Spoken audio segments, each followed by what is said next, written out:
नमस्कार दोस्तों। सातवें घर की इस बृहत सीरीज में आपका स्वागत है। जैसा आप जानते हैं कि हम भावनामा, राशिनामा, ग्रहनामा, ये तीन तरीके से इंडिविजुअल वीडियो सीरीज भी कर रहे हैं, जिसमें कि हम इंडिविजुअल भाव, राशि और ग्रह के सिग्निफिकेशन पर भी बात करेंगे। तथा जब हम इनके सम्मिश्रण करते जाएंगे कि किसी भाव में कोई राशि को, तो उनके कारकत्वों में किस तरीके का बदलाव या किस तरीके का इम्प्रूवेशन या डैमेज आएगा, उसको हम समझेंगे। और साथ में जब वहां कोई स्पेसिफिक ग्रह बैठ जाएगा तो वो ग्रह के कारण और क्या परिवर्तन आएगा, उस ग्रह के नैसर्गिक गुण के कारण और उसके डिस्पोजिशन यानी उसका जहां खुद का घर है, उस घर की उस भाव से कनेक्टिविटी से क्या असर आएगा। तो यहाँ सबसे पहली बात हम करने वाले हैं सप्तम भाव में मेष राशि।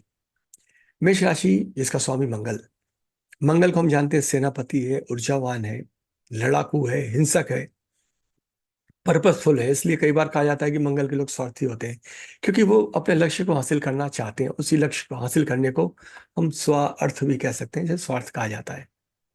मंगल का अच्छा या बुरा होना इनकी इन प्रकृतियों प्रवृत्तियों में बदलाव दे सकता है।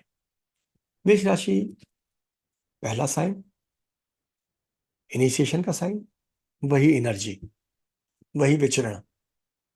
तो ये सारी स्थितियों में हम मंगल की इस राशि को सप्तम भाव में देख करके अपनी चर्चा को शुरू करते हैं। सप्तम भाव में मेष राशि है तो सबसे पहले हमें जानना होगा कि ये तुला लग्न है। दूसरा, मंगल की अन्य राशि वृश्चिक जो है वो सेकंड हाउस में पड़ती है। तो अब यहाँ हम सप्तम भाव से जब पार्टनरशिप को देखते हैं तो सबसे महत्वपूर्ण पार्टनरशिप हमारी होती है हमारा मैरिज पार्टनर।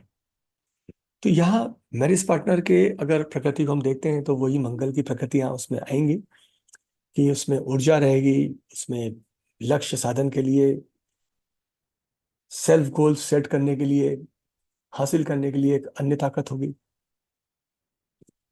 अगर मंगल बहुत अच्छी स्थिति में है तो ये सारी चीजें सकारात्मक रूप से हमें दिखने लगेंगी, क्योंकि हम एक चीज ये भी जानते हैं कि सातवां घर जो होता है वो हमारा फ्रंट वर्ल्ड होता है, क्योंकि पहले से छठे तक तो हम एक ऐसी ईश्वर की दी हुई दुनिया में जीते हैं, लेकिन हम सातवें